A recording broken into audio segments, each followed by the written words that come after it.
هناك بعض الاختلافات ليست في الأصول الكلية. هل هو خلاف عقائدي؟ لا يمكن أن يكون خلافا عقائديا طبعا، مستحيل. بين المصريين ما فيش خلاف عقائدي أصلا. المصريين كلهم ما فيش بينهم خلاف عقائدي.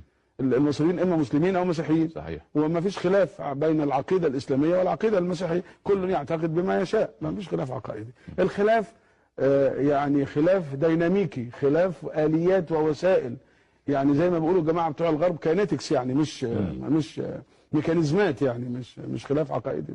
لا يمكن أن يكون عقائدي.